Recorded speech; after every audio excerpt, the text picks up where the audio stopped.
Comment fonctionne la prospection commerciale sur Internet? C'est le sujet de cette nouvelle vidéo. J'espère que tu vas bien, installe-toi confortablement et surtout avant de commencer, n'oublie pas d'appuyer sur le petit bouton s'abonner et d'activer la cloche pour recevoir mes prochaines vidéos. Alors la prospection commerciale, y a-t-il une différence entre une prospection commerciale classique et quand elle a lieu sur Internet? Oui ou non, c'est le sujet de cette vidéo comme je te le disais. Eh bien, figure-toi qu'en commençant par mon premier point, je pourrais te mettre les choses complètement au clair, c'est que les grands principes de la prospection commerciale s'appliquent aussi sur Internet. C'est-à-dire que tout l'ensemble, toutes les étapes qui mènent d'un point A à un point B, à savoir identifier une cible, rentrer en relation, qualifier le besoin, reformuler, faire le suivi de la prospection, etc., s'adaptent et s'appliquent bien sûr évidemment sur Internet. C'est la même chose, on parle à des humains. C'est pas parce qu'on a un téléphone entre deux, un réseau social, etc., que ça change les règles. Quand un humain propose quelque chose à acheter à un autre humain, il y a les mêmes règles qui s'appliquent. Technologie ou pas technologie, ça sert juste à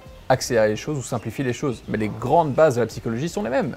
Donc ce que je te propose, c'est un petit récap de ce qu'il faut faire. Avant de te proposer mon plan d'action pour y arriver, je vais te rappeler quelques grandes règles de base qui sont hyper importantes, notamment dans le domaine de la prospection commerciale. Toujours agir dans l'intérêt du client. Vendre pour vendre n'a pas d'intérêt et va jouer contre ton business à moyen et long terme. Il faut toujours faire le choix d'accompagner ton client vers le meilleur choix pour lui en lui proposant le meilleur produit et service pour sa situation et la personne qu'il est. Ça ne sert à rien de forcer toujours les ventes.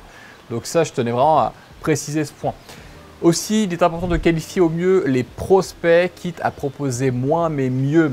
Tous tes prospects ne seront pas qualifiés. Ce n'est pas parce qu'un prospect prend un rendez-vous téléphonique avec toi pour en savoir plus sur tes produits qu'il est qualifié. Si tu savais le nombre d'entretiens téléphoniques qu'on a et le nombre de personnes qu'on convertit en clients, tu serais vraiment étonné. Mais en fait, c'est tout à fait normal. Tu vas attirer toutes sortes de personnes, tu vas avoir des interactions avec toutes sortes de personnes et en fait, il n'y a qu'une partie d'entre elles, 15%, 20%, 30% qui sont vraiment qualifiées, à qui tu peux proposer tes produits et services. Après, il existe plein de stratégies pour éduquer et qualifier au mieux ses prospects. C'est pas exactement le sujet de cette vidéo, mais disons que c'est normal que toutes les personnes que tu as au téléphone ou en proposition par email ne finissent pas clients. D'ailleurs, petite statistique qui en dit long sur ça, c'est qu'on estime que seulement entre 1 et 5% des inscrits à une newsletter deviendront clients d'une marque. Et dernier point avant que je te partage mon plan d'action, c'est qu'il faut savoir qu'un client peut mettre des mois, voire des années avant d'acheter ton produit et ton service. Donc il faut toujours être dans une posture long terme. Je faisais le point la semaine dernière avec mon équipe sur les clients du mois passé, parce qu'on a toutes les semaines des rapports de vente, mais tous les mois on va aller chercher l'origine et le parcours client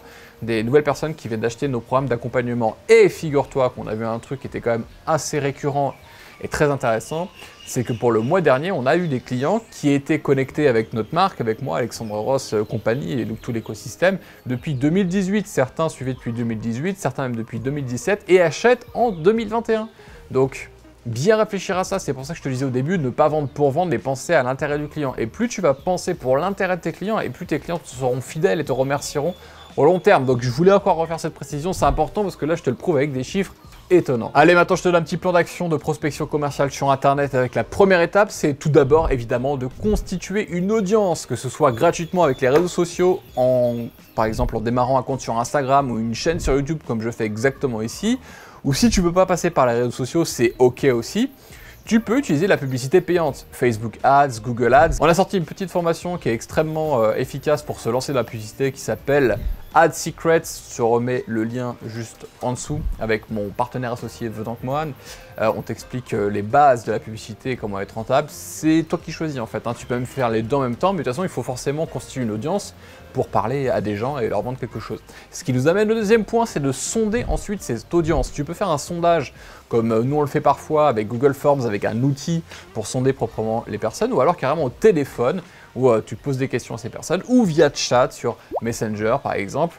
Donc là, l'idée c'est de brosser un portrait robot de ton client idéal pour proposer à ce client idéal la meilleure solution pour lui à ce moment-là. La troisième étape ensuite consiste à créer une relation avec cette audience. C'est pas simplement constituer à froid en faisant de la publicité une base de prospects et que tu vas mitrailler de propositions commerciales. Moi, je ne crois pas à la prospection massive et sans personnalisation. Je pense que c'est important, en tout cas nous, c'est comme ça qu'on le fait et qu'on le fait aussi avec nos clients. C'est de prendre le temps de comprendre qui on a en face de soi et de faire les choses avec soin et personnalisation. C'est vraiment important. pour vraiment en plus aider les gens. Donc on crée une relation avec cette audience, on peut le faire par messagerie, par email, par Facebook, par WhatsApp, par téléphone, tout ce que tu veux, mais créer du lien, c'est important avec ces personnes-là pour qu'elles comprennent qui tu es, quel est ton positionnement, quelle est ton offre de service et en quoi tu es différent des autres et surtout quelles sont tes valeurs. Quatrième point, c'est de faire une proposition commerciale qualifiée. Comme je disais dans le point précédent, ça ne sert à rien de proposer le même produit à une quantité de gens.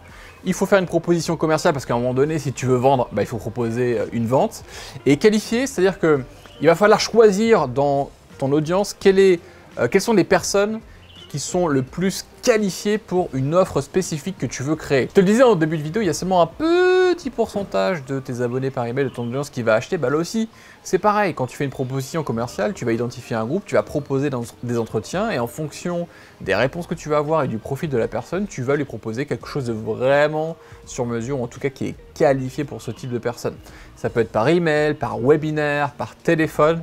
Et plus tu vas faire de propositions commerciales et plus tu vas vendre. La plupart des gens qui font pas assez de ventes, ils ont un déficit en propositions commerciales. C'est-à-dire qu'ils sont pas dans une posture où ils proposent de vendre leurs produits et services. Ils attendent que les gens viennent à eux. Alors c'est possible, ça marche aussi, mais il faut avoir créé tout un écosystème qui te rend tellement sexy et inévitable que les clients viennent à toi. Dans la réalité des choses, c'est pas aussi simple. Il faut souvent être proactif et faire des propositions commerciales régulièrement. Ce qui m'amène au cinquième point.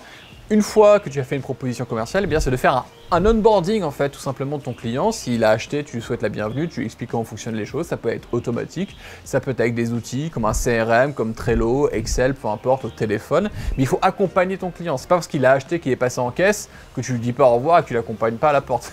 D'ailleurs la porte c'est une mauvaise image parce qu'en fait finalement c'est la porte d'un nouvel écosystème dans lequel il rentre, donc ça finit par être une bonne image parce que c'est une porte d'entrée, pas une porte de sortie. Et donc du coup l'idée c'est d'accompagner et d'être présent. C'est pas simplement je dis ah t'as acheté, ok je te parle plus, next. C'est pas une caisse, c'est pas la caisse de Carrefour. Dans le cas où la personne n'a pas encore acheté, il y a un suivi avec des relances, avec ce qu'on appelle des follow-up sur la durée. Nous, on a beaucoup d'entretiens téléphoniques qui se soldent par un achat plusieurs semaines, plusieurs mois après l'entretien téléphonique. C'est tout à fait récurrent et c'est ok et c'est normal. Et ensuite, en sixième et dernier point de cette prospection commerciale, toi, tu as soit l'offboarding quand la personne a fini de consommer le produit et le service en lui disant voilà, qu'est-ce que tu en as pensé, comment on peut améliorer les choses et de quoi as-tu besoin.